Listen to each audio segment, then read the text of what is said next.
আসসালামু আলাইকুম। আমি Mohammad Musharraf Shahin, civil department, Dhaka polytechnic institute. আমি দীর্ঘদিন যাবৎ কারিগরি স্টুডেন্টদের নিয়ে বিভিন্ন সাবজেক্ট নিয়ে লেখাপড়া সংক্রান্ত বিষয় নিয়ে কথাবার্তা বলে থাকি। তারই পরিপ্রেক্ষিতে এবার নতুন ফার্স্ট ইয়ার যারা নতুন ভর্তি হয়েছে তাদের একটা রিকোয়েস্ট, স্যার আমাদের মিড পরীক্ষার মার্কের ডিস্ট্রিবিউশন বা নম্বর বিভাজন এটা কিভাবে হবে, কত সময় যাবৎ পরীক্ষা হবে এবং কী কী প্যাটার্নের প্রশ্ন আসবে, এই সম্পর্ক কোশ্চেনগুলো আমার কাছে জানতে চাচ্ছি ইনবক্সে বারবার। এখন অনেকগুলো ছাত্র এতগুলো ইনবক্সে মেসেজ করা আসলে আমার জন্য খুব কষ্ট। আমি এমনি অনেক ব্যস্ত মানুষ, তারপরেও ছাত্রদের চেষ্টা করি আমি রিপ্লাই দেওয়ার জন্য, ম্যাক্সিমাম সময় রিপ্লাই দিয়েই থাকি আর কি। যাই হোক, আমি চিন্তা করলাম বারবার রিপ্লাই দেওয়ার চেয়ে আমি ছোটো একটা যদি কন্টেন্ট বানিয়ে দিই তাহলে সবার জন্য সুবিধা হবে। সেজন্যই আমি একটা ভিডিও নিয়ে চলে আসলাম আপনাদের কাছে। যারা ভিডিওটা দেখবেন আপনারা সবাই আপনাদের বন্ধুদের কাছে শেয়ার করে দেবেন। নতুন ফার্স্ট ইয়ার যারা আছে সবাইকে শেয়ার করে দেবেন। এটা সকল ডিপার্টমেন্টের জন্য একই প্রসেস। সকল ডিপার্টমেন্টের জন্য একই সিস্টেমেই পরীক্ষাটা হবে, প্রশ্নের প্যাটার্নটা একই হবে আর কি। এই জন্য আপনাদের পরিচিত সরকারি বেসরকারি যে সমস্ত প্রতিষ্ঠান আছে ওই সমস্ত জায়গায় আমার এই ভিডিওটা শেয়ার করে দেবেন। এবং যারা আমার চ্যানেলে নতুন তারা আমার চ্যানেলটাকে অবশ্যই কী করে দেবেন, সাবস্ক্রাইব করে দেবেন। এই জন্য আপনাকে আমাকে সহযোগিতা করবেন যাতে আমি কাজে ইন্সপিরেশন হয় আর কি। যাই হোক, আসেন আমরা একটা বিষয় নিয়ে যেহেতু হাজির হয়েছি সেটা নিয়ে একটু আলোচনা করি। আমার প্রথম আলোচনা হলো যে মধ্যপর্ব পরীক্ষার নম্বর বিভাজন, এটাই হলো আজকের টপিক। এখন এই মধ্যপর্ব পরীক্ষার নম্বর বিভাজন এখানে আমাদের তিনটা ক্যাটাগরি হবে। একটা হলো ক্যাটাগরি নাম্বার 1, যেটাকে বলা হচ্ছে ক বিভাগ, মার্ক দেওয়া আছে এখানে 4/4। খ বিভাগ মার্কস দেওয়া আছে 4x2 = 8। গ বিভাগ 2x4 = 8। তার মানে আমাদের তিনটা পার্ট আছে। এই তিনটা পার্টের পৃথকভাবে কোশ্চেন থাকবে এবং তিনটা পার্টের পৃথকভাবে আপনাকে অ্যান্সার করতে হবে। এখানে কোনো অতিরিক্ত কোনো অপশন থাকবে না। আপনার এখানে যে কোশ্চেন থাকবে সবগুলো অ্যান্সার করতে হবে, এখানে যে কোশ্চেনগুলো থাকবে সবগুলো অ্যান্সার করতে হবে, এখানে কোশ্চেনগুলো থাকবে সব অ্যান্সার করতে হবে। তার মানে এখানে যা কোশ্চেন থাকবে সবগুলাই আপনাকে অ্যান্সার করতে হবে, কোনো অপশন বাদ দেওয়া যাবে না। এবং পরীক্ষার কোশ্চেনের উপরে লেখাই থাকবে যে ক, খ, গ সকল বিভাগের প্রশ্ন উত্তর দিতে হবে, এমন একটা কিছু লেখা থাকে। তারপরে প্রশ্ন ব্যাগ উপর দেখবেন লেখাই থাকবে। আসেন এই ক বিভাগে তাহলে কি লিখছে, 4 × 1 = 4/4।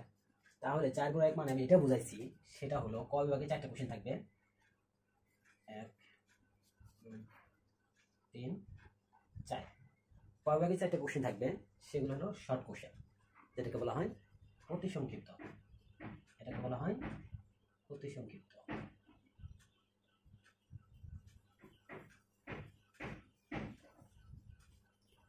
তার মানে আপনার 4টা কোশ্চেন থাকবে, 4টা কোশ্চেনের প্রত্যেকটার মার্ক হলো 1 করে।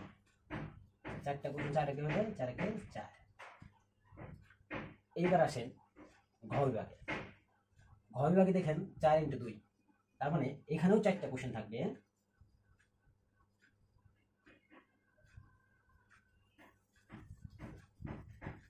এবং এই 4টা কোশ্চেনের মার্ক হলো কত করে, 2 করে। তাহলে প্রত্যেকটা যে 2 করে হয়, এখানে 4টা কোশ্চেন আছে তাহলে 8 মার্কস। এইগুলাকে আমরা বলি সংক্ষিপ্ত কোশ্চেন।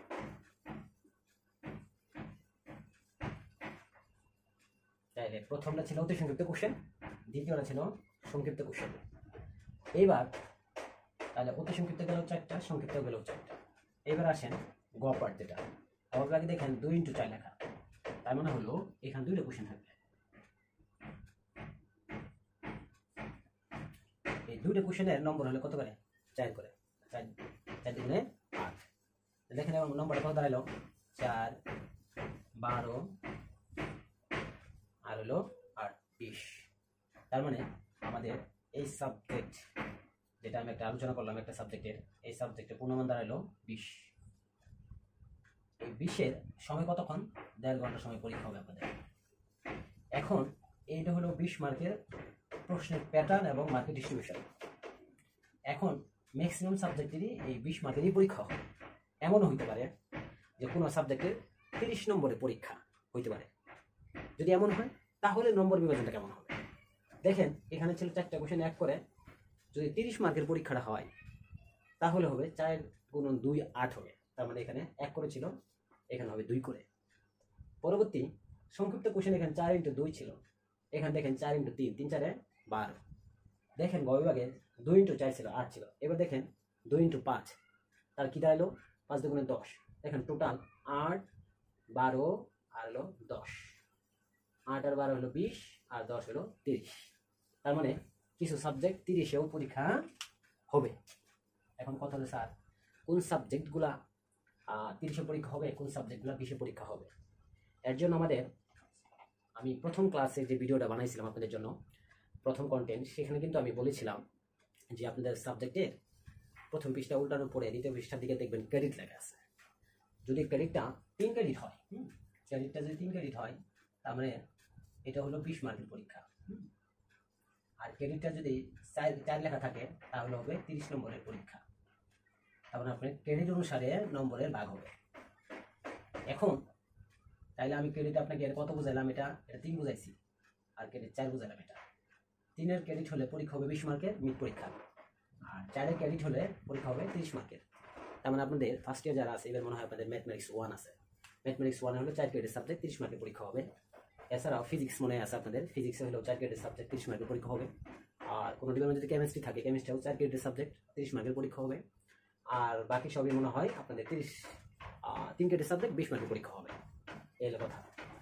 এখন যদি এমন হয় স্যার ক্রেডিট যদি 2 হয় অথবা 1 ক্রেডিট হয়, তাহলে দেখেন আমি 3 ক্রেডিটের জন্য আপনাদের 20 মার্কের পরীক্ষার মার্কেট ডিস্ট্রিবিউশন প্রথম লাইন বলেছি, এবং ক্রেডিট যদি 4 হয় তাহলে আপনার 30 মার্কের পরীক্ষাটা হবে। তাহলে দেখেন আমি এই যে 30-এর মার্কেট ডিস্ট্রিবিউশনটাও সাইডে লিখে রাখছি।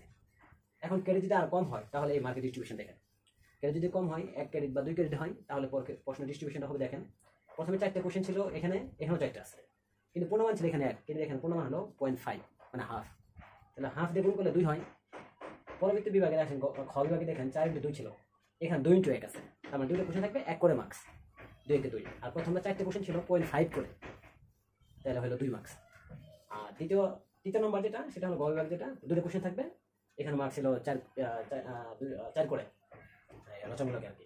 আর এখানে মার্ক হলো 3 করে, 3 × 6, তাহলে 2 2 4 আর 6 10।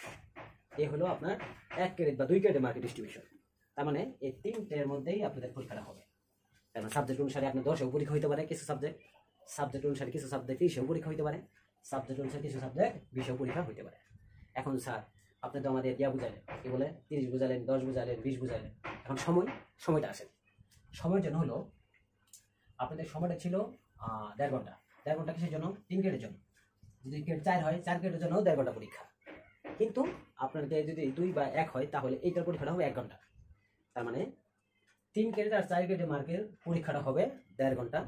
আর লাস্টে যে 2 ক্রেডিট বা 1 ক্রেডিট যেটা বলেন, সেটা হলো 10 মার্কের পরীক্ষাটা হলো 1 ঘন্টা পরীক্ষা। এটা হবে 1 ঘন্টা পরীক্ষা।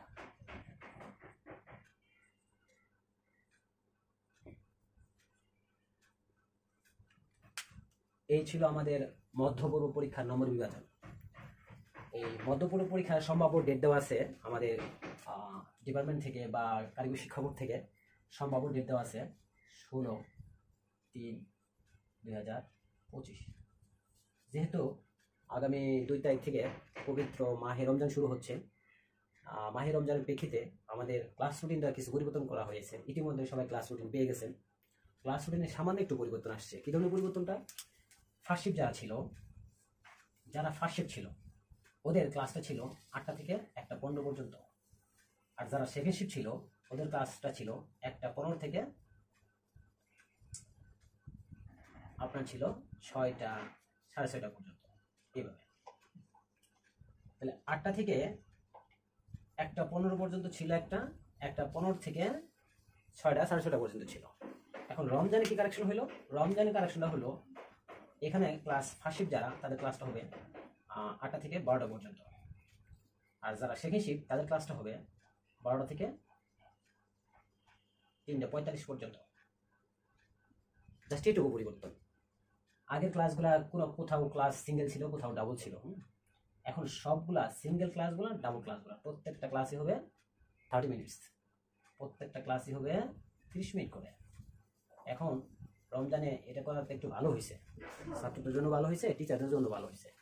কারণ একজন টিচার টানা 2টা ক্লাস নেওয়ার পরে তার আর এনার্জি থাকে না, প্র্যাকটিক্যাল ক্লাস সহ আর কি।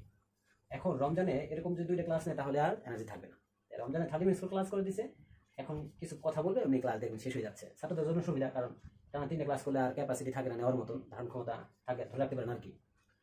তো এখন এই জন্য আমাদের ক্লাস কমাই দেওয়া হয়েছে, আর সরকারিভাবে অফিস টাইম তো কমাই দেওয়া হয়েছে রমজান উপলক্ষে। আর এর মাঝখানে সেকেন্ড শিফট যারা, তাদের ক্লাসটা যেহেতু 12টা থেকে শুরু হবে, তারপর মাঝখানে আপনাদের নামাজের জন্য ব্রেক দেওয়া হবে। এটা জোহর নামাজ বলেন, আসর নামাজ বলেন, পরেরটা বলেন, 2 নামাজের মধ্যে ব্রেক দেওয়া হবে। আশা করি আসর নামাজ আগেই শেষ হয়ে যাবে। যদি কোনো চেঞ্জ হয়ে যায় বা পরে লেগে যায় তাহলে দেখবেন নামাজের ব্রেক দেওয়া হবে। নামাজের ব্যবস্থা আছে আমাদের ঢাকা পলিটেকনিক ইনস্টিটিউট, বাংলাদেশের সবচেয়ে পুরাতন এবং ঐতিহ্যবাহী প্রতিষ্ঠানের সবাই জানে এবং সবার একটা আগ্রহ আছে এই সম্পর্কে, পলিটেকনিক সম্পর্কে। আমাদের এখানে একটা মসজিদ আছে, ওই মসজিদে নামাজের ব্যবস্থা আছে, সবাই এখানে নামাজ পড়বেন ইনশাল্লাহ। আমার সাথেও মাঝে মাঝে মসজিদ দেখা হবে ইনশাল্লাহ। আর এই ছিল আমাদের আজকের আলোচনা। যারা ভিডিওটা দেখবেন অবশ্যই ভালো লাগবে, আশা করবো আপনাদের এখান থেকে অনেক কিছু শিখতে পারবেন। এই বলে আজকে আমার ক্লাসটা শেষ করছি। পরবর্তী আরেকটা কোনো ক্লাসে দেখা হবে ইনশাল্লাহ আপনাদের সাথে।